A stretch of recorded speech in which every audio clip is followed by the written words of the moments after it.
This is 5-time ROH World Tag Team Champion, I'm Princess Jimmy Jacobs, and I want you to listen to the source of all things Ring of Honor, the Honor Society, only on the Turnbuckle Tavern. And hey, I'm a princess. I always get what I want.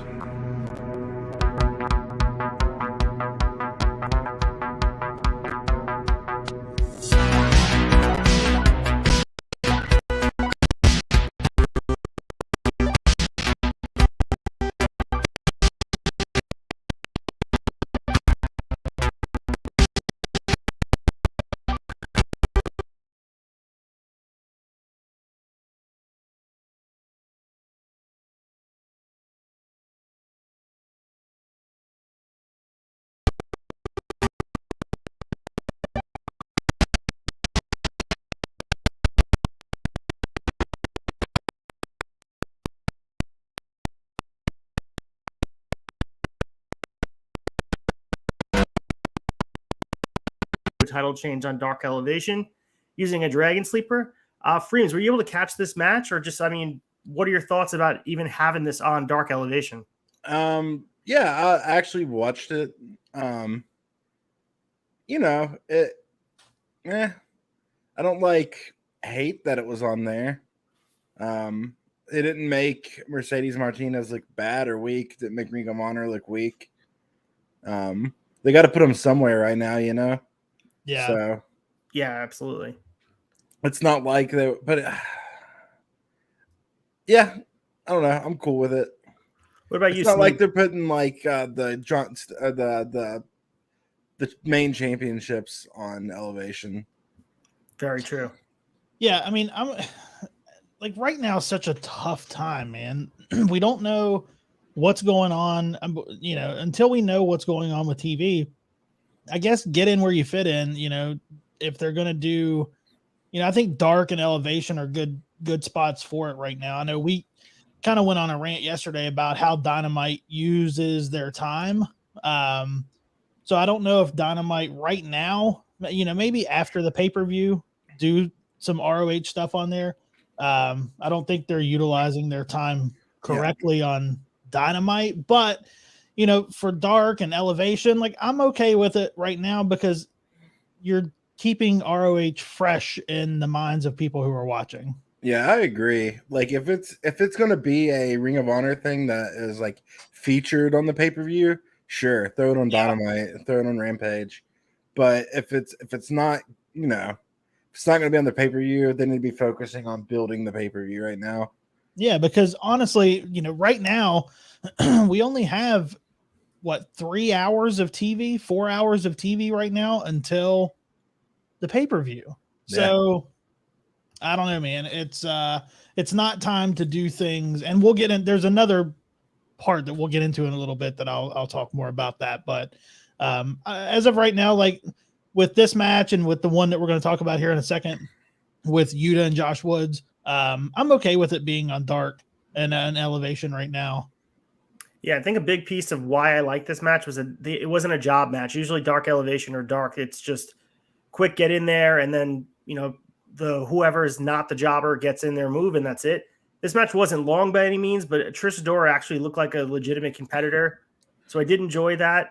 Obviously, she wasn't going to win the championship, but I think for the women's division, it's going to be a huge piece of where they're going, because she was a huge piece beforehand, and she signed full-time to ROH or AEW, whatever it is.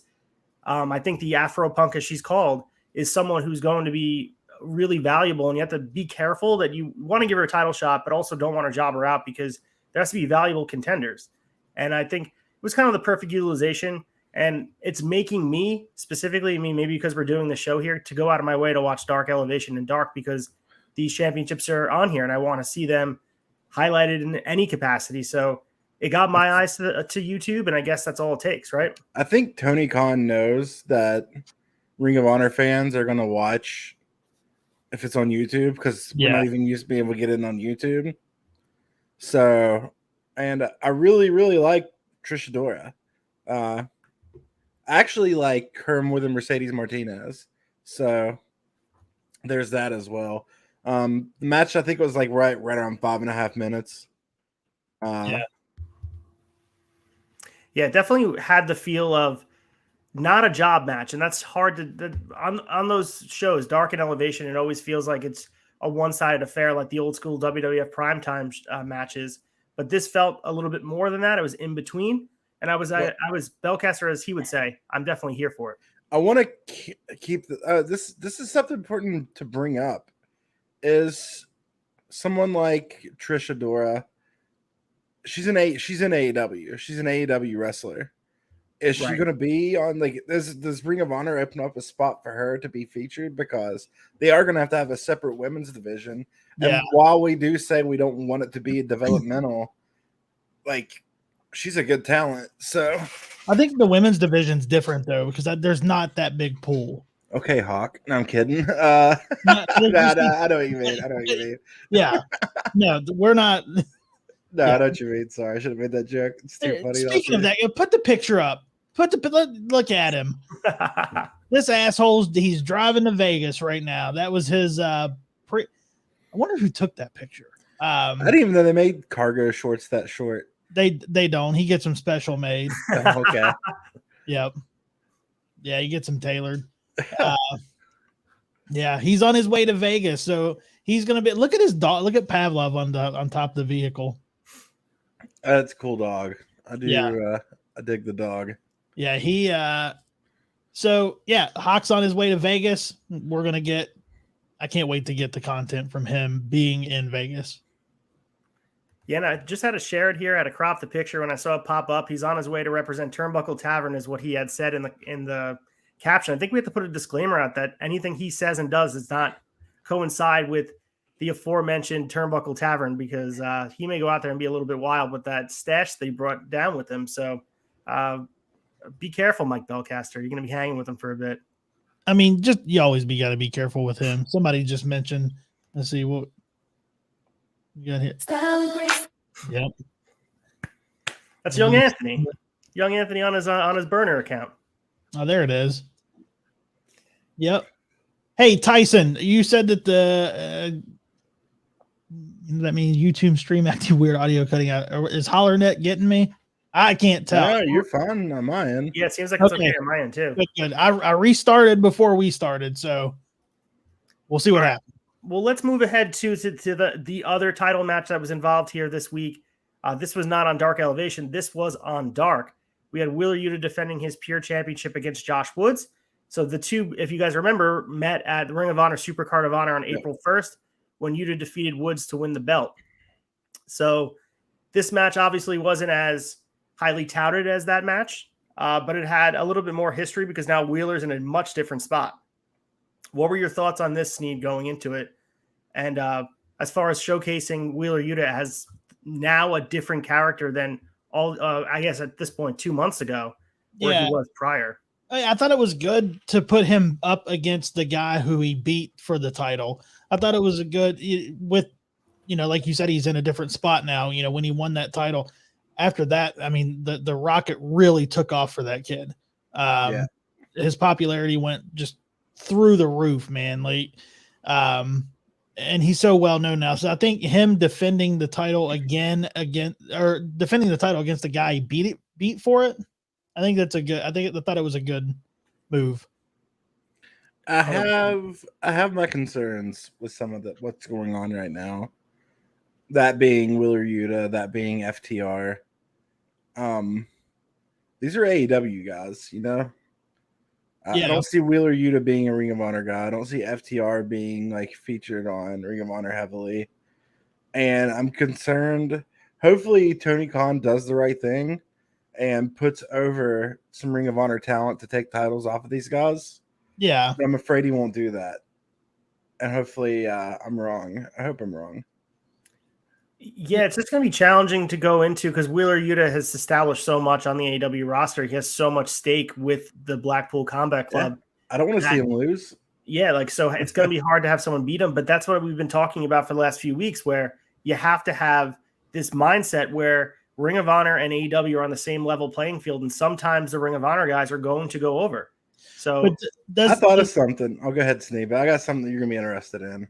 Yeah. So does he stay with Blackpool Combat Club long term though?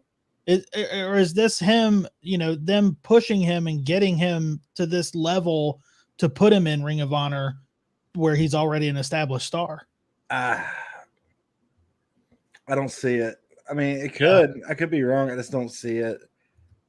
Yeah, I don't see them breaking up anytime soon, but that doesn't say you can't fly under a certain banner. Like, you obviously have the Bullet Club. They're not always teaming together, but you have Chase Owens wearing the Bullet Club tights. He doesn't have to team with them. So maybe one of those things where Wheeler Yuta is going to be wearing the Blackpool Combat Club gear, but he may not be involved on AEW television very often. But Freems, what were you going to say before? Well, I thought about it further after I said it, and it's not possible because of what.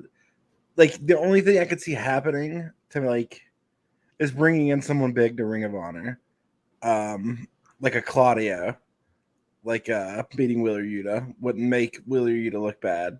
Briscoes, if somehow if Tony Khan had the balls that we were talking about on another show, and this whole thing is a work, but they signed with Impact, so.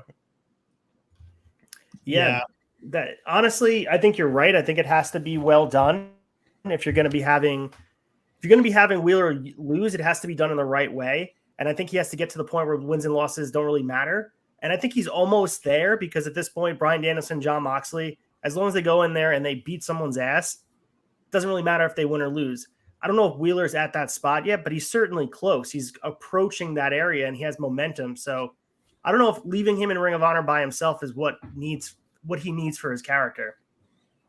Yeah, I don't see them doing it. I don't even know if I want them to do it. I like him in AEW. I like what he's doing right now. I really do. But it's going to be a huge test for them if they're willing to have someone beat AEW guys from Ring of Honor and bring them and put them on a level playing field. Think about WCW and WWF during the invasion. WCW never got one leg up, ever. And I'm not saying this is an invasion angle, but if you want two entities that exist, they wanted Raw and SmackDown to exist. They had WWF and WCW to exist. You could have had two separate shows, but the ego of Vince McMahon got in the way. Tony Khan has shown he doesn't have the same ego, and he doesn't have the same Neanderthal type of thinking. He's a progressive mind for wrestling. So I think he has the ability to really sit there and think about what's the betterment for both brands. And the betterment is making sure they're on a level playing field, where sometimes Wheeler Yuta is going to have to look better than, or someone in Ring of Honor is going to have to look better than someone in AEW. It just has to be the case. Yeah, I agree. Yeah, that has to happen. So moving on here, we have the hints of the Ring of Honor titles being defended at Double or Nothing. I don't have a graphic here, but they had dropped hints. Obviously, Lethal vs. Joe has been building up for weeks and weeks now at this point. And we also got a little tidbit of FTR versus Roppongi Vice. So, Freems, thoughts on that title being the tag titles and potentially the TV title being on the line at Double or Nothing? It's just one of those things. I'm so torn on without Ring of Honor having a show right now. As part of me, I love Roppongi Vice, and I would love to see them beat FTR for their tag team championships. At the same time, I love FTR, and I would like to see them collect a bunch of belts. And it kind of, I would like to think that it helps the Ring of Honor brand having those Ring of Honor belts on FTR, as over as they are right now. But it's the same situation as we were just talking about with Wheeler Yuta. They're not going to be Ring of Honor guys. They're not Ring of Honor guys. So it's hard. But there's no Ring of Honor show yet. So yeah. I do not want this to be a match at Double or Nothing. I don't want Roppongi Vice to come in 2 weeks before the pay-per-view, have a 30-second clip where they say they're back together and they want to build for this match with FTR. No, I want to see a build for it. I don't want to. Yeah, there has to be a build. You can't just have unless they win. Unless they win, but I don't even want to see that. I want to see this play out in Ring of Honor. Yeah, I don't want to see these belts change hands on an AEW pay-per-view. It's a good point. What about Lethal and Joe? I mean, we kind of have to get the payoff eventually so Joe can move on and do something else. I don't think we're going to have Joe in the finals of the Owen Hart. I think we're going to wind up with Adam Cole and Kyle O'Reilly, which is a tinge of Ring of Honor as well. But we kind of have to end this with Lethal and Joe right now just to kind of get a little payoff for what they've been building for over a month now. See, I disagree, though. I think we're going to get Samoa Joe, Adam Cole. You think Joe's going all the way? Yeah. Oh, I think he's going to the finals. Very interesting, because that would be, if that happens, that means that obviously we're not getting Lethal at the pay-per-view, and that would be the excuse in booking wise that this has been kind of brewing and two roads colliding into one. You don't have to have Lethal have that match, but my thought is we were going to get whatever. We can talk about that on an AEW show, but Kyle O'Reilly and Adam Cole, I just love the story there for them to be in the finals, and I think Joe eventually is going to be screwed out. I thought it was going to be this week. It happened to be, John Morrison or whatever his name is, Johnny Elite. What company is he working for? Who's that? Johnny Elite? Yeah, or Johnny Nitro or Johnny. I mean, Johnny Nitro, whatever his name is, whatever company.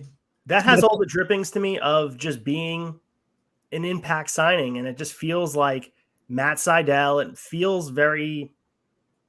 I don't know. It doesn't fit the roster for something that's already bloated. To me, he fits an Impact or AAA. Like that's where he fits for Johnny Mundo. That's where he belongs. Having him on AEW just feels like just overkill. He's just going to be on Dark, and I just don't. That's the noise right there. The only thing worse than that was the Joker for the women too. Like you said it was going to be a debut. It wasn't a debut, and it just did a disservice for Maki Ito because she's someone who's a really great addition to the women's division, and everyone was disappointed because you set them up to be disappointed. It's not fair. Yeah. I feel like we talk a lot about like, oh, Tony Khan doesn't let us down. Tony Khan be letting us down, okay? It happens. Yeah. Look at he's been letting us down with the he needs to quit acting like every new thing is big news. Yeah. Because Singh, I didn't give a fuck when the lights came on and I saw that goofy bastard standing in the ring. Yep. Well, the thing with Ito, that's a Ring of Honor thing, probably, right? Like that's gonna be. Yeah. I feel like they're gonna be on Ring of Honor. I think they will. And then the Ito thing was just a straight up blatant lie, man. Yeah. That was a lie. Like that was a lie. But then they also showed her on Revolution with Britt Baker back in 2021 when they were teaming together. So like you had said it's going to be a debut. It clearly was a return, and that's okay. If it was going to be a return, just advertise it as that. It could have been Miro. It could have been someone else. But the problem is you set the expectations up so high that it can't be lived up to. And it's not fair for the incoming talent because the rest of everybody's expecting it to be this game-changing person. And I'm sorry, Johnny Mundo, Johnny Nitro, John Morrison, he's not game-changing. No. But same thing with Maki. Like, I think she's a great addition. She'd be great on the Ring of Honor women's division. But having her come out there and do her shtick when everyone was expecting, and she got a good pop in Houston, let's just say that. She got a good pop. It was a great crowd all night. But they set her up to fail, though. They really set her up to fail. I'm just laughing thinking about people's predictions now as fucking Maki Ito. Yeah. I had some people being like, is it AJ Lee? Yeah, because she posted the photo of her all jacked or whatever. I mean, don't get me wrong, I would pop hard for AJ Lee. But like just to show you where people's mindsets were with the way like we got everyone gets excited for things. And then it's like I thought the meme of that was my guess too, was the thing. Yeah. It's like that meme expectation versus reality. Yeah. And like with like the men's, we were thinking Claudio, we were thinking Miro until they said debut. Like, but the one thing for Claudio and for Gargano, and I think we're going to get Gargano. Clearly, the AEW social media team believes he's coming or thought it was going to be here because they tagged him in a post and deleted it. So whether it's at Double or Nothing or elsewhere, I think we're getting Gargano. And I don't know who said it in the group chat. This was the Tavern group chat. But you don't want to waste all the debuts on these moments in these Joker spots because Joe was going over here. So no matter who, I mean, again, it would be different. If it was Gargano, maybe he would have went over Joe and the booking's different. But say it was booked the same way and you had Gargano come in and lose to Joe. Where does that leave Gargano after losing to Joe in his debut? You don't really want to lose in your debut match, right? Nah, I agree. Gargano is not going to be there for a while. He's not going to be there for a while. I don't think he definitely won't be there for Double or Nothing. He's doing for StarCast in Nashville. He's doing a panel. It's Johnny Gargano's What's Next. So he's doing a panel discussion of what's next for Johnny Gargano. Yeah, the fact that he didn't show up in Cleveland when it was all set up for him to do that, that just shows you he's going to be gone for a while to do the family stuff, and that's okay. Do your thing, get healthy, and come back when you're ready. Because right now the AEW roster almost doesn't have a spot for him, and that's crazy to think about with how great he is in the ring. I'd love to see him in Ring of Honor. 100%. I think he'd fit perfectly in Absolutely. there. And then pick Kyle O'Reilly out, and like he's lost in the sauce there, or Bobby Fish. Those guys would be great on the Ring of Honor brand, but we can fantasy book that all together. Maybe we'll do an episode where we do a fantasy draft and we can draft off the AEW roster. Yeah. Johnny Gargano is not far removed from Ring of Honor, though, either. Like, he did Dragon's Gate, he did Evolved, he did Pro Wrestling Guerrilla. Like, it's not, like, super out of the realm for him, though, to be right. He fits that style of wrestling that I want Ring of Honor to be about, where it's just about the work rate and it's about the ability to put on a 5-star match. And it's not about the entertainment. It doesn't have to be sports entertainment. It's just about the wrestling in the ring. And Gargano fits that, to me, at least. I know you guys probably agree with that. For sure. Yeah, 100%. Yep. All right, let's move on to the next pot here before we get to the scoop. We have the Kings of the Black Throne competing at PWG in July.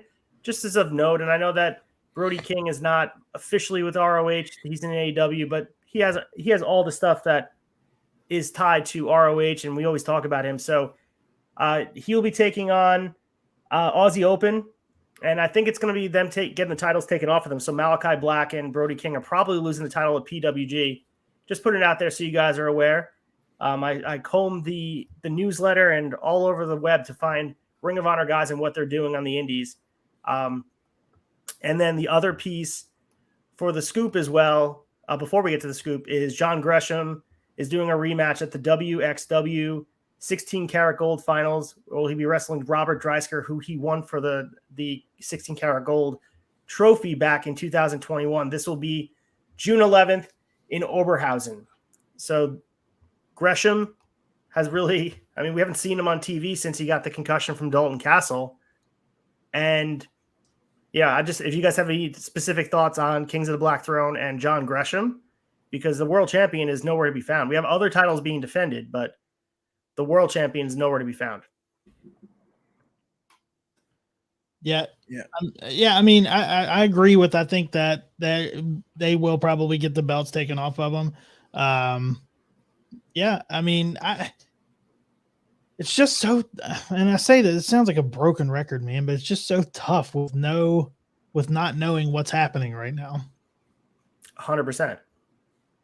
And I think it's probably a better idea not to have Gresham on TV every week as the world champion, because inevitably you're going to make him look weaker than he's supposed to be, right? I don't think he should be on TV every week. Not at all. I always wonder. Sorry, go ahead. What were you going to ask? No, I was going to ask you what your thoughts on this was, Frames. Same thing. It's just, what can you do? We got to get. I hope Tony announces a show at Double or Nothing. I think I think that weekend, I think we're going to get some. There's going to be something. There has to be news come out about it. I'm glad we're getting the tidbits of what we're getting now. Yeah, but it's just hard for me to speculate. Gresham's one of those guys that's obviously going to be a Ring of Honor guy. I love that. I think Dalton Castle, you mentioned him, he's going to be another one of those Ring of Honor guys. I recently, because I was curious, I was like, I wonder if Dalton, because there was a 2-year span recently where I didn't watch wrestling that much. And I was like, I wonder if Dalton Castle ever wrestled Effie. And they totally did. And it's phenomenal. I recommend watching it. Oh, that's awesome. And it got me thinking, Effie in Ring of Honor would be dope. I would love that. Yeah, he would fit it perfect. Yeah, he's starting to catch fire a little bit. I know he has his Major Bendy coming out.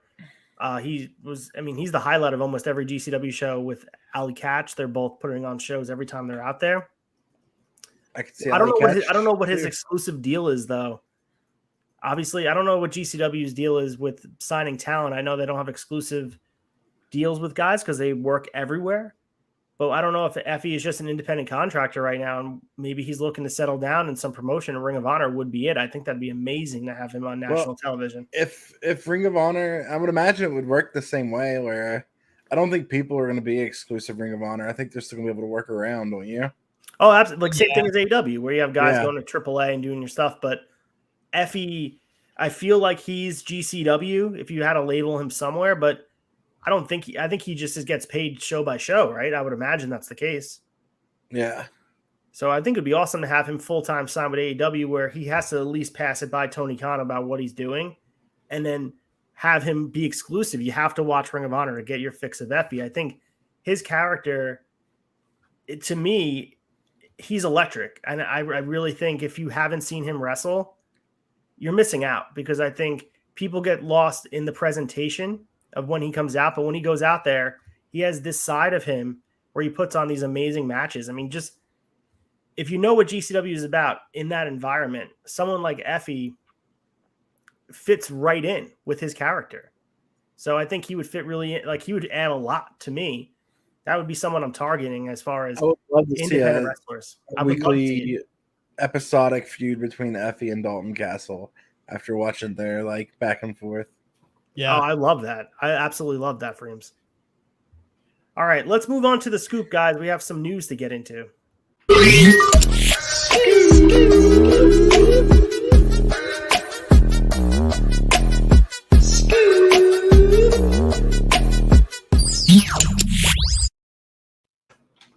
All right, so here's our weekly news, and I know we went through a whole bunch of stuff in the beginning, but this is specific news to Ring of Honor, things we can actually talk about as far as it has come out.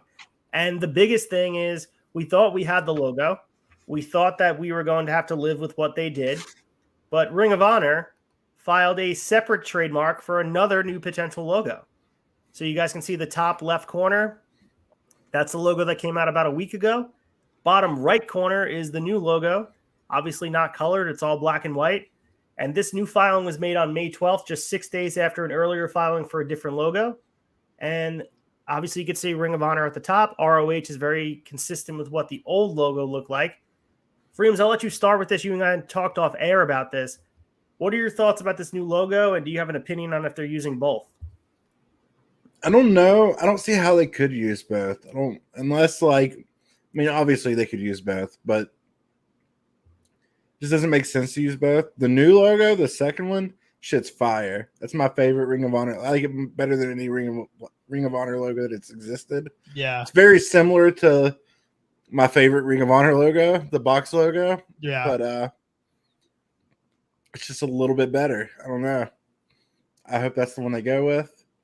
I guess they could use I don't know. They could use it for like branding, maybe t-shirt stuff. I don't know the other logo, but I don't know like why they would. Championship belts, maybe, or but why do it? Yeah, I don't know. Unless your show's on TBS, because it looks like a TBS logo. That's what we had said last week as well. Yeah. What about you, Sneed? Yeah, I can see like the title belt was the one thing that I was thinking that they could use it for. I hope they just use the second one. I love that logo. But the problem is why would you have a separate logo for your title belt than your logo? You know? Yeah, I mean, I don't know why you would do two, unless I mean, they're doing that now. They have the old logo on the thing, and they were using the.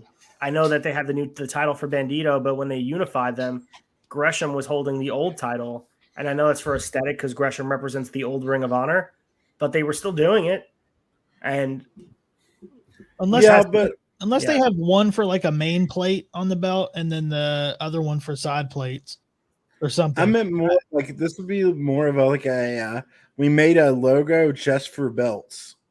Yeah, like I don't want you to do that. Pick one and stick with it. Mm-hmm.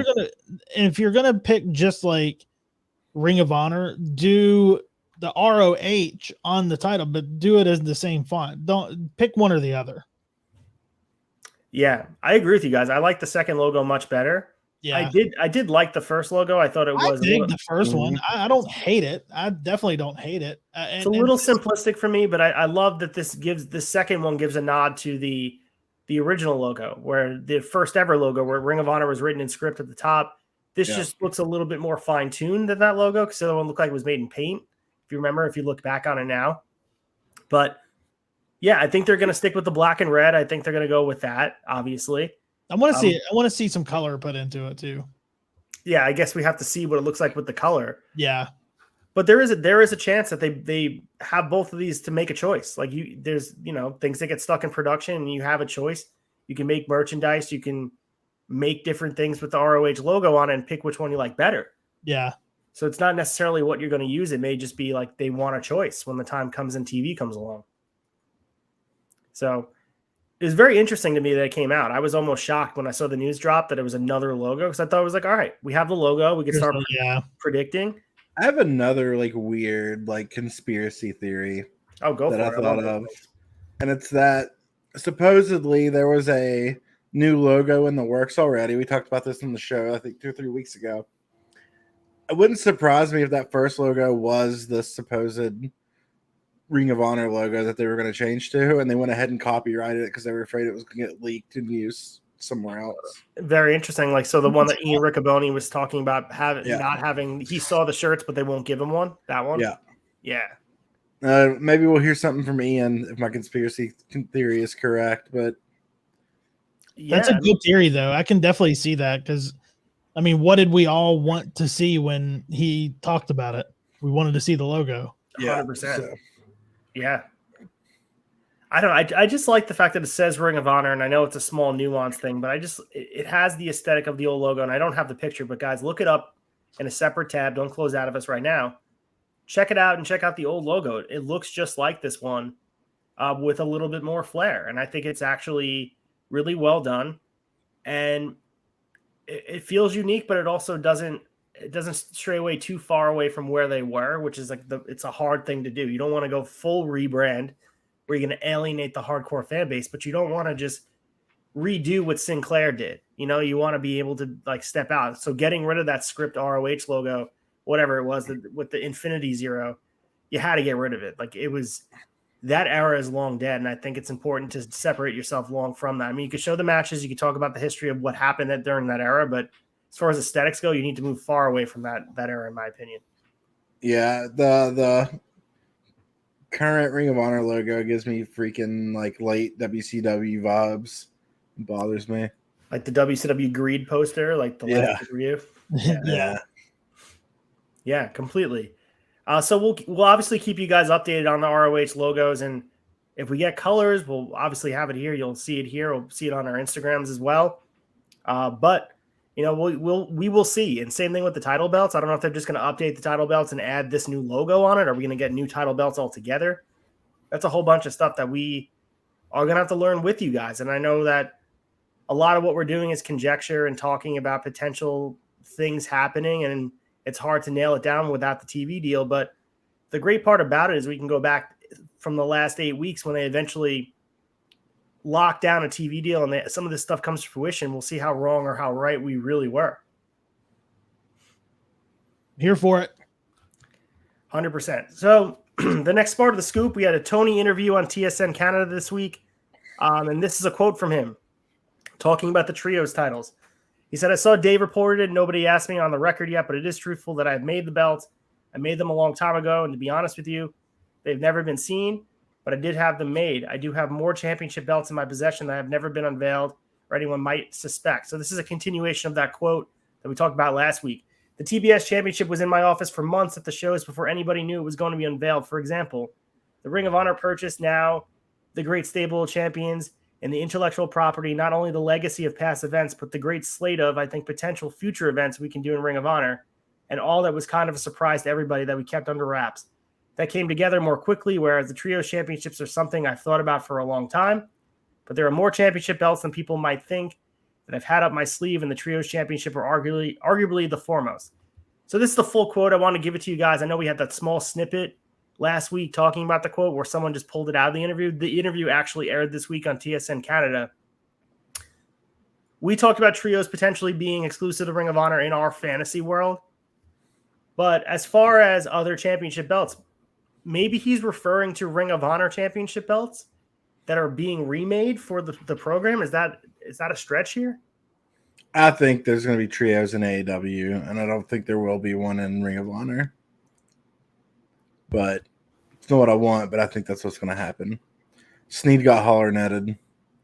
Oh, he's frozen solid right now. So yeah. I thought he's just staring us down. So I'm going to remove him for right now. He'll pop back in here. He lasted a really long time. I got to be honest with you. Yeah, he did. So the big thing about the championship belts and stuff, and I love what he was talking about with the intellectual property, because that makes me believe that he has a mindset to have a streaming service and ability to release old content and leaning on that. It doesn't even have to be a streaming service, releasing old compilations of different events. Like, I'm sure there's a market for purchasing old DVDs that you can't find unless you're looking on eBay right now. Yeah. I think that's awesome too. You have a whole umbrella of intellectual property under now your AEW umbrella, for lack of a better term. I think it's important to lean into it and find a way to let people be exposed to it, because that's how you're going to build new fans of Ring of Honor. Of course, people are going to watch the new product, but it's so much better when we sit here and actually have something that feels like it has history. It feels like it has momentum from the past. That's not something brand new, because that's something that AEW had to overcome. For me, that it was hard because it didn't have the meaning behind it, where you're watching an AEW World Championship match and you can't lean on, like, this is the title that Buddy Rogers held and Hulk Hogan held. Ring of Honor, you could say these are the guys. This is the title that Bryan Danielson held. This is the title that AJ Styles held. This is the title that Nigel McGuinness held, and everybody else that's gone through those doors. That it only adds to the product, and I don't understand why people that purchase entities that let them dissolve for lack of whatever it is. Think about anybody else that purchases and gets rid of their competition. You can really make something of this, and it will feel super important to keep it going. Yeah, I mean, you can tell, like, for what it's worth, Vince McMahon has a good mind for that. He's been buying up IP for years now from all over the place, because he knows how important those, like, legacies are. Yeah, the thing is, though, the last thing I want is for it to be like a little tab on a app. I want it to be for sure completely infused in the product, where they're using it for video packages. They're showing it on television, of paying homage to all these different guys that came through. And don't forget that it's so important that they own the content for guys that are in WWE as well. And there may be some sort of bargaining chip if they want WWE to eventually work with them, because they have the intellectual property of a guy like Kevin Steen, Kevin Owens, and AJ Styles, that if they want to use old content, I know it used to be with Sinclair when they did, I think when Bryan Danielson was making his run for the World Championship back in 2014. I think they did use some Ring of Honor content. They did, and they also did for CM Punk as well. So maybe, just maybe, in a world has them working together. I know that they're sort of interchanged. You know, Jericho has been on the Austin podcast. There's been other handshake deals that have gone on for media appearances. This sort of opens up the door where now AEW or Tony Khan or even Ring of Honor has the upper hand, where they have more leverage than they probably would have if they didn't own this. I've said this, like, as much as I say WWE is going to be screwed once Vince is gone, because it's already kind of dwindling while he's still alive because of, you know, corporate big money pressure. Once Vince is gone also, you can kiss the forbidden door goodbye. Like, it won't matter as much to whoever's running it, unless it's someone like a Stephanie or a Triple H. Well, we got the news today. Stephanie's stepping away as well, and I know It's temporary. Yeah, we'll let Raw Down cover that on Monday, on Tuesday. But that's some big news coming in the WWE realm as well. Yeah. Go ahead. Good. It's WWE shit. I don't even need to say it. I don't care that much, I guess. But yeah, fair enough. And I just think, as far as, like, I guess, finishing the thought about being able to have a relationship with WWE, and I'm not saying do a full pay-per-view like New Japan and AEW is doing, but maybe exchanging talent where like you can have a Ring of Honor show and then you could use AJ Styles in some capacity or put him in the Ring of Honor Hall of Fame. I don't know. There's some possibilities there for me that seem worth pulling the thread on. I think that would be something that even someone like Vince, if there's something to gain for him or WWE, Nick Khan or whoever's making the decisions now, I think that's really important for us to acknowledge that they're only going to do it if they benefit from it. Yeah. You know? All right, let's go to our last piece of, well, we have two more things for the scoop. Hopefully Steve comes back in here, but we had some, and this is kind of like a Rampage spoiler. So spoiler alert, I won't give you guys the results of the match, but we had Bryan Danielson get stuck in the ramp at the end of the Rampage tapings. And I know you guys, this was in between, this came out this morning essentially. So this was in between the wrap up and also the flagship. So we really didn't talk about this. So the incident appears to be a work after fans initially thought it was real. So the end of the tapings in Houston saw members of the Blackpool Combat Club brawl at members of the JAS. During the brawl, Danielson's leg became stuck between the ring and the rampway. Those in attendance said Danielson's leg was trapped for over 10 minutes. On Wednesday's post-Dynamite Wrestling Observer Radio, Brian Alvarez said he was strongly given the impression that it was a work from start to finish. I think he just came up with a wacky idea and thought it would be funny. I was told by someone there they actually laughed about it one way or another. I think we can tell you he's not seriously injured and the whole thing was a work. I was super nervous when I saw this, and I was really worried that hurt. A really good actor, I would say, right? You're roboting on me. Am I roboting a little bit? You're a lot more clear now. Oh, so I'm just saying he's a really good actor, I would say, right? Yeah. I thought he was legitimately hurt. Well, he is a good actor. I mean, look at some of the promos he's done over the last decade. Like, I still am not sure. Like the thing with him and Miz on that, I still don't know if that was like real or not. Yeah, the Talking Smack segment, that was ridiculous. Yeah. I still don't know if it was real or not. So, yeah, it definitely seems like, who knows where this goes. Maybe this was a way to get Wheeler Yuta in the match. That's the only thing I can think of. If they were going to play up the injury angle, that maybe they wanted Danielson out of the match, or maybe give them an excuse to lose if Danielson's hurt. Or it seems like Alvarez was saying Danielson thought this would be funny. So either way, I'm just happy to see it's a work and that he's not actually hurt, because that ramp thing is super sketchy. We saw bumps being taken on it, but why did they do that? Is gnarly for sure. Yeah, I wonder why they did the ramp thing. I'm not sure. They did that in Daly's place, right? They do that in Jacksonville as well. I don't like it. Yeah, I mean, it looks cool. It just also looks dangerous. Yeah. And we'll have to see on Rampage. I didn't see Rampage, and people that were there were talking about the match and all that, because I think they wrestled Dante Martin, and I forget who else was in the match, but that will be the match. But how this even happens is I want to see, and I'm sure maybe it will be obvious if you're watching it live. But what made me comfortable that it was a work was the cameraman right in his face as it was happening. That if it wasn't a work, they would have completely shut down the show. They didn't have to do it. They could have taken the camera right off of them. No, you're right. So just want to give you guys an update on that, because I know that for the AEW wrap-up show, you guys were unable to talk about it because you didn't know about it. So Bryan Danielson, the way we tied it in, Ring of Honor legend, and we want to make sure our boy's okay. Yeah, I'd love to see. He's also one of the people I'd like to potentially see do like a big Ring of Honor match, like some kind of legacy thing would be cool. Oh, 100%. That'd be amazing. Love to see like him wrestle someone like Samoa Joe, or I don't know. Like, what's Nigel McGuinness doing? Is he still over NXT UK? Yeah, I think he's retired due to injury, but who knows with the way everybody's come back. So Edge came back, Bryan Danielson came back. I don't know what he's injured with, but he was designated to the announce table because I know he was signed with WWE and then never could get going. There's that documentary on him. Yeah. So, but yeah, Nigel McGuinness would be amazing if they could somehow get him to be cleared. That'd be like, that's dream status. Yeah, if he can still compete at that level too, it's who knows, right?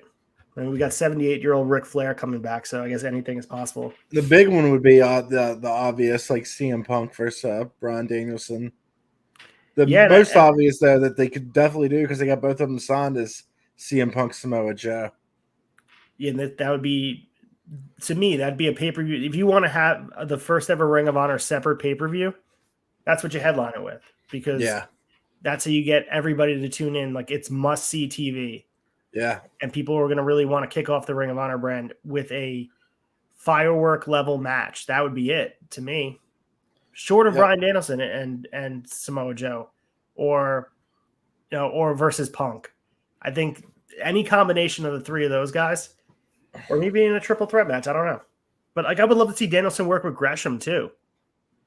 Yeah, we've talked about this before. The big one would be like Samoa Joe, CM Punk and Colt Cabana tag team. Yeah, but there's a lot of business to be made, and I know people put their differences aside. We saw Bret Hart come back to WWE. We've seen Matt Hardy and Edge work together with their differences actually being there. So their differences was money, right? And a lawsuit that, like, so it's not my situation, so I don't want to speak for them, but people have recovered from worse as far as relationships go. Yeah, basically, in a nutshell, the TLDR is they had the lawsuit with WWE. Colt Cabana says that CM Punk said he would pay the lawsuits. CM Punk didn't pay the lawsuits and said that he wouldn't be paying any more of the lawsuits. Or legal fees. So Colt Cabana was out a whole bunch of money. Yeah, and then they sued each other. Right. And then they dropped it. I don't think it ever went to court or anything. Well, that was the original sort of map of when someone left WWE, they put them on blast on a podcast. Instead of the Colt Cabana podcast, it became the Jericho podcast after that. Yeah. And then he feuded with Cody when he came in. That's how it all worked. It was like, oh, you go on the Jericho podcast and then you feud with Cody. But I'm sure they could put their differences aside, especially if there's a lot of money to be made, right? Like, there's got to be money to be made for them tagging together. Just for the lineage and the legacy of ROH, like, you kind of need to do it, or at least tap into it. I'm sure there's a lot, like, we don't know. Like you said, we're not in this situation. So it's hard to say. I'm sure there's more to it than what we know. That's basically all I'm saying. Wrestling fans, and I'm not saying you, obviously, but wrestling fans have this bad habit of acting like they know all the ins and outs of every situation. Oh, yeah. It could have been much more personal than it was, but they share a locker room at this moment, and they're coexisting in some way. Yeah. So, whatever. Selfishly, as a fan, fantasy booking it, I would love to see it happen. Yeah. Oh, yeah. Now, if I could, if I had a wrestling genie come to me, I could make a wish. That'd be a top 3 for you? Yeah, that'd be a top 3 for me. I mean, that would be a good list for Freems on the flagship show. Oh, yeah, that would be a good one. For the top 5 wishes of anything possible in wrestling. I guess bringing people back, or dream matches. Top 5 fantasy bookings. Yeah, that'd be phenomenal. I might have to do that. That'd be good. That sounds like a great one. See, we're cultivating ideas here on the Honor Society. All right, let's move on to the next part of the news here. And we had Samoa Joe moving on in the Owen Hart tournament. So the opening of last night's Dynamite saw Johnny Elite come out as the mystery joker. We touched on that a little bit before. He faced Samoa Joe. The two had a back-and-forth match with Joe picking up the win after the Muscle Buster. With the win, Samoa Joe advanced to the semifinals of the tournament, where he will meet Adam Cole, which is set to take place next week on Dynamite. So, as we know, Johnny Elite, best known as John Morrison, was released from his WWE contract back in November of last year. Since then, he has made appearances on AAA, most recently wrestling at Triple Mania Monterrey on April 30th, where he and Taurus defeated Dragon Lee and Dralistico and Laredo Jack and Jack Cartwheel in a 3-way tag match. He is scheduled to make his GCW debut on the Downward Spiral on May 28th, which will be going under the name Johnny Game Changer. So, some things to talk about here. Samoa Joe moving on. You had predicted, or was it just 2 seconds ago, that Samoa Joe would be potentially going to the finals here? That was Sneed, yeah. I don't see that happen. I still think we're going to get Joe versus Lethal, and I think we're going to get Kyle O'Reilly versus Adam Cole. And that has Ring of Honor feel to both of those matches. Yeah. Man, it's tough. Joe's got a. If Joe loses, it's because he got screwed over by Lethal. I think that's what's going to happen. Me too. I think Singh is going to cost the match for them. Yeah. Or Dutt or someone like that. Right. I thought it was going to happen this week. I thought whoever the Joker was going to lose because of Sanjay and Lethal and Singh coming out. But we will see. Obviously, there's a big what if with Samoa Joe and what they do with him. And right now, Samoa Joe is television champion. I think if you're starting Ring of Honor, I think he needs to be in the main event. And I think he needs to be somewhere on the top of the card. And I know you want the mid-card title to be in line with the world title, but to me, aesthetically looking at it, Samoa Joe feels like a bigger deal than John Gresham. And that's kind of a problem in my mind as you're starting the new launch of Ring of Honor.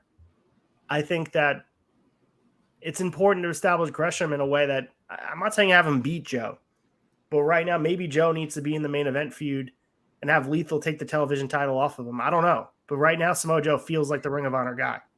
It's just because he's on TV is a big part of it. Yeah, absolutely. I think it's exposure. John Gresham had the match with Dalton Castle on Rampage, or Battle of the Belts, I should say. And then you also had the concussion protocol thing, too. So he wasn't able to be on TV. The other thing that we didn't touch upon was Johnny Elite he's here in AEW. And obviously, we talked about there is a huge abundance of talent, to say the least, on AEW. So it would make sense for him to work somewhere like Ring of Honor once it gets up and running. And the freedom that he has to work GCW again with AEW, that to me, that's unprecedented for wrestling businesses with contracts, that Tony Khan's okay with these guys fresh off signing to work all these different companies and bookings. To me, it's amazing. It's helping out GCW. It's helping out all these small indies around there. I'm not saying GCW is a small indie, but they're a step above it. Yeah, and also it's doing a good job at catering to like hardcore wrestling fans. Yeah, and I think Johnny Elite fits better with GCW than he does with AEW, in my opinion. Yeah, I agree. Like, I'm excited to see him on GCW. Like, oh, how is he going to interact with Ninja Mac? Or how's he going to interact with even like a guy like Nick Gage? To me, I think we've seen a lot of what he can do in an AEW type of environment. And that's why I enjoy him in a AAA type of environment. I enjoy him in like a GCW type of environment. I know we haven't seen him there yet, but I think it's cool because his star power is just above where for AEW, he's a notch below someone that you want there. But for a GCW, he feels like a bigger star. And I actually can't wait for him to be there at Downward Spiral on May 28th. I think that it'd be interesting to see if he has a death match, or is he going to have a match that's just like a high-flying match with Nick Wayne, or is he going to bleed? Like, that intrigues me. Him in AEW doesn't intrigue me at all. I'm left like, it just feels like an Impact signing to me. It feels like, oh, let's just have an Impact guy coming here like Christian back in the day when he won the world title leaving WWE. It feels like that. Yeah, I'd rather have like, even out of people who don't really have a place for, he's on the bottom of not the bottom of my list, but I would rather have Big Cass, whatever his name is, William Morrison, is that his name? W. Morrissey, yeah. W. Morrissey, yeah. Over someone like fucking Johnny Mundo. Yeah, I agree, because at least it's a different type of wrestler. Like, I feel like it's Matt Sydal cloned. Yeah. And I know there's a lot of history, former WWE Tag Champion, Here's former the thing. IC Champion. The difference between those two is I would not mind seeing Matt Sydal in Ring of Honor. I don't even want Johnny Mundo at Ring of Honor. It's a good point. I mean, that's all you kind of need to know about this person that came in that you're supposed to be excited about. And there was a contingent of wrestling fans on the internet, and good for them. They're excited to see him. But to me, it's going to be hard to shake off that WWE. I don't want to say the word stink, but he has that on him to me. And I think he's going to have to take a lap. Do your things in GCW. Go do other things before you come to AEW. I gotta go cam off for like a second. Go for it. I'll still be here. So no problem. We're gonna go with top honors right now. So I'm gonna start with mine.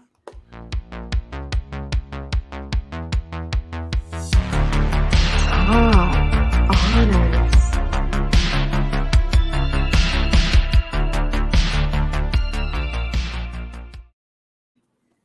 All right, so we are here with Top Honors, and we are talking about what is our favorite of the presentation of Ring of Honor this week. And obviously, we don't have best matches, but I'll start right here.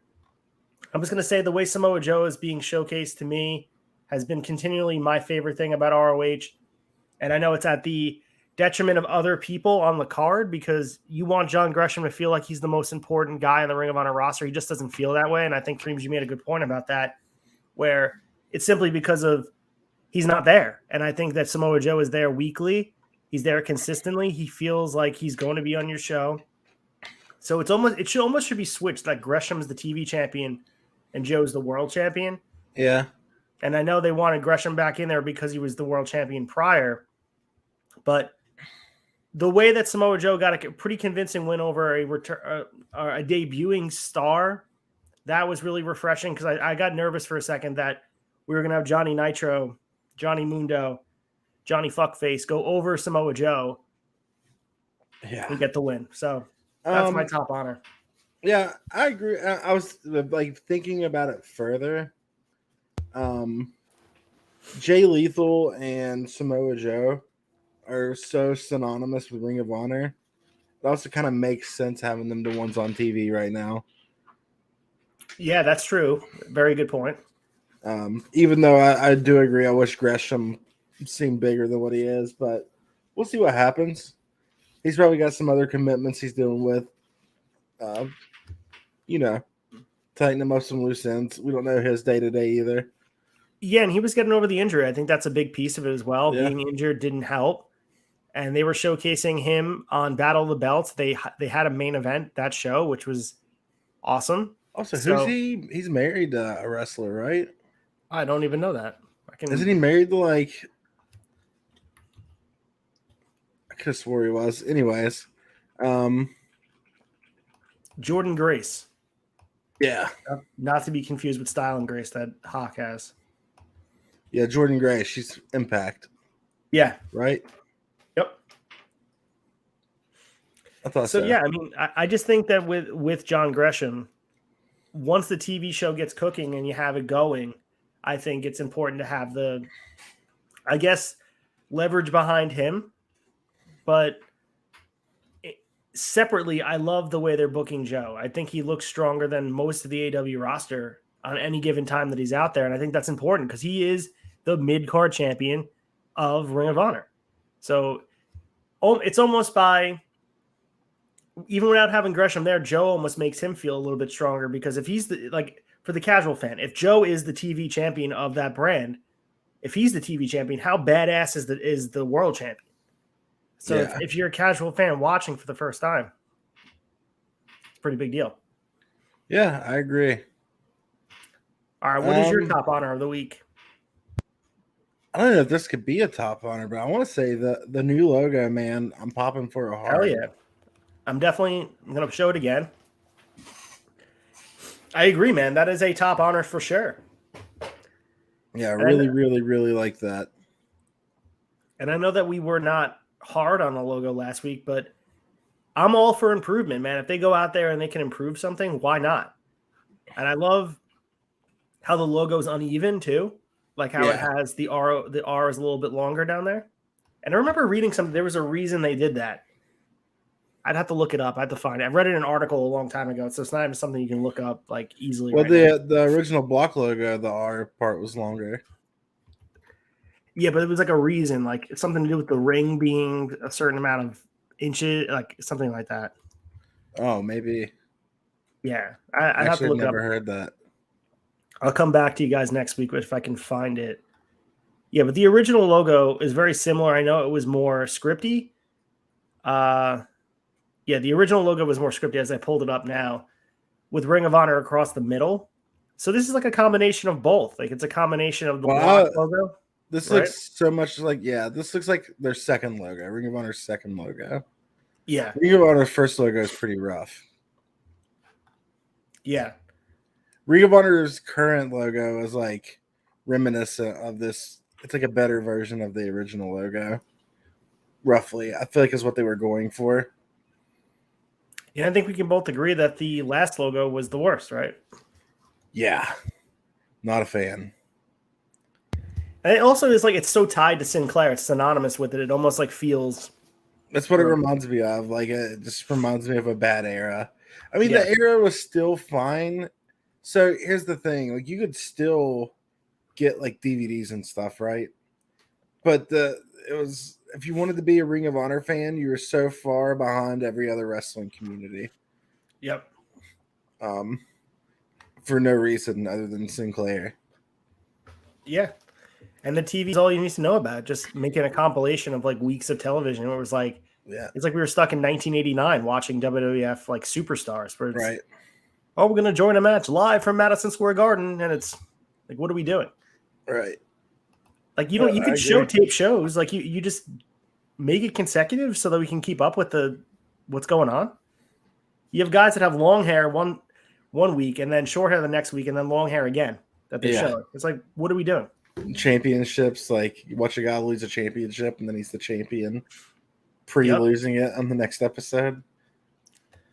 Exactly. So I know Sneed was going to come back in here, but we have to do honorable mention, so let's pop in there. Yeah.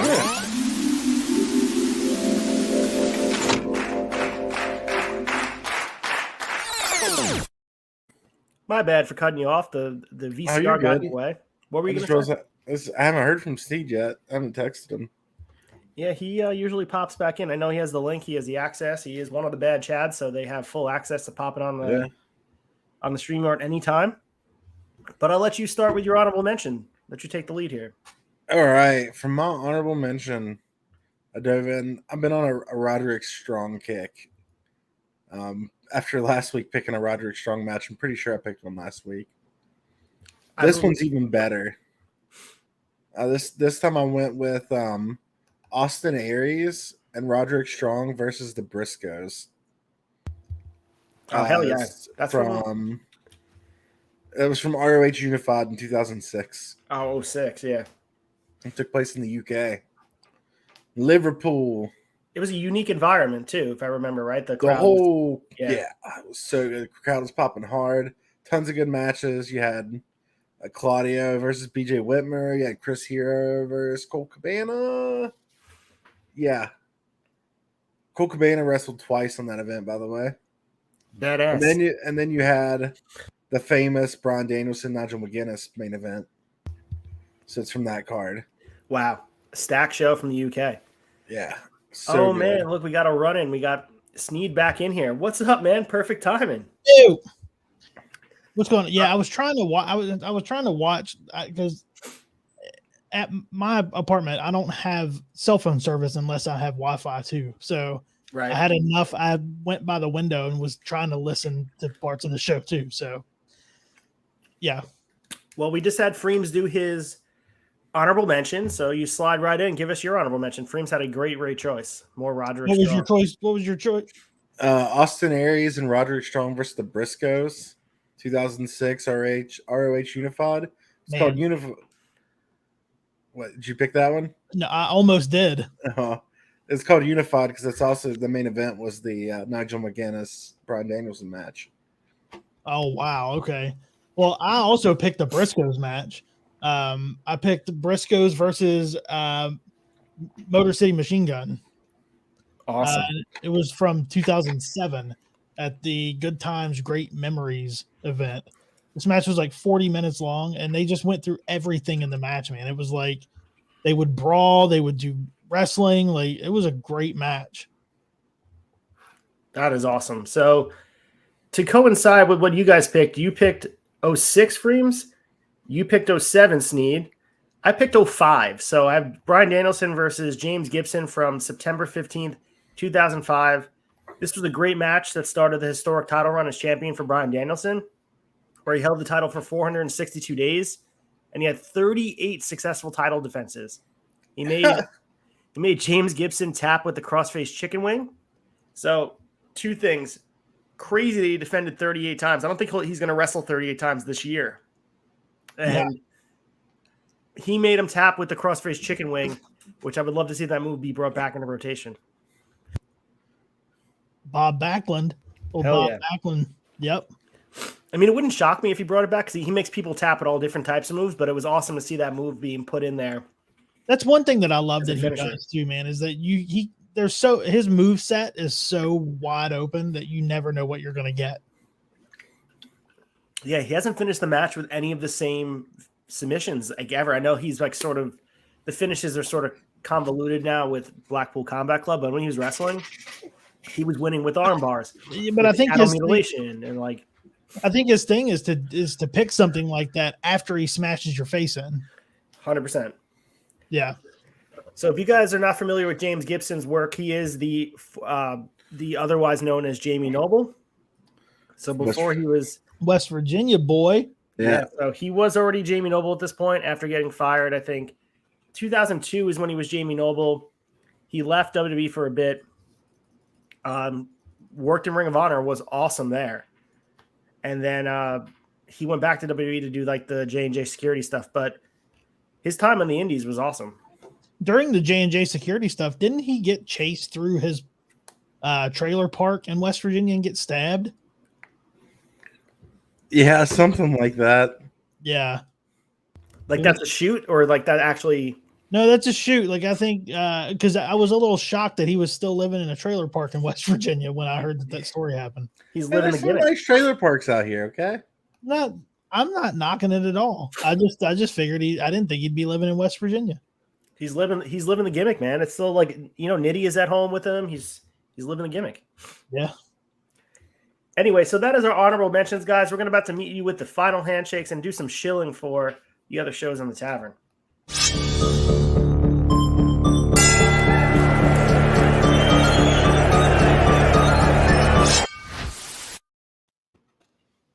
All right, so believe it or not, an hour has flown by, guys, and this is always the fastest hour of the week for me. I love doing the show with you guys. Next week's show is going to be May 26th, and we'll be talking about the latest news in Ring of Honor, tying in some history as usual to fill the gaps. So, Sneed, what's going on for you on the tavern this week? Yeah, man. I mean, you'll find me on, you got the debate, which this debate coming up on Monday has Nick Storm and Freems. No, it was, man, my mind is just shot. But yeah, so. Yeah, it was me and Nick Storm. Yeah, it was you and Nick Storm on the debate. So it's coming up on Monday. We have some fun topics. We got into some really fun stuff on there. You'll find me on the flagship show that comes out today on Thursday mornings. But you can find everything on theturnbuckletavern.com. Everything's over there. 100%. And Freems, what about you? Yeah, find me over at twitch.tv/Freems. We'll be going live right after this, maybe about 30 minutes. Yep. And catch me on Wrap Up on Wednesdays. You guys had a wild episode last night. This was 2 wild episodes in a row now.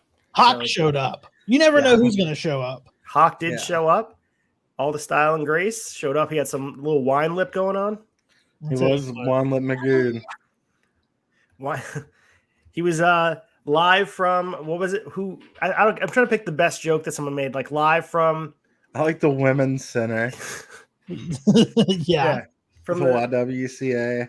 Or the Teachers Lounge at a local high school. Yeah. I said he looked like he was in the back of a community center. Volunteer fire department. Yeah. So make sure you guys like and subscribe to the turnbuckletavern.com. We continue to give out hours of free content. That really goes a long way when you do that. Leave a 5-star review. We'll send you a sticker, just screenshot it, send it our way. Buy some merch, guys. We've got shirts, the Ace shirt, the Freem shirt. You got also President Sneed shirt and plenty shirts to go with the other shows. So, and also too, we have Call the Tavern, 304-404-2000 hear your message played on the flagship show. Call the Tavern. Leave a voicemail. Will be played on the flagship. So, absolutely. And a little preview for the debate on Monday. Tune in and find out why Freems just absolutely despises Eddie Guerrero. So I cannot wait to hear about that. Yeah, find out why Sneed learned that I'm a master debater. I knew that way before that. There is a great shirt that has your name written all over it, Freems, on ProWrestlingTees.com, or is it on Teespring? I'm not sure which one. I think both. You can get it on both. Yeah. So, guys, this was a blast. We'll be back next week on Thursday. I'm Stephen Acefield for Sneed for Freems, twitch.tv/Freems. This has been Honor Society, and make sure you guys abide by the code of honor.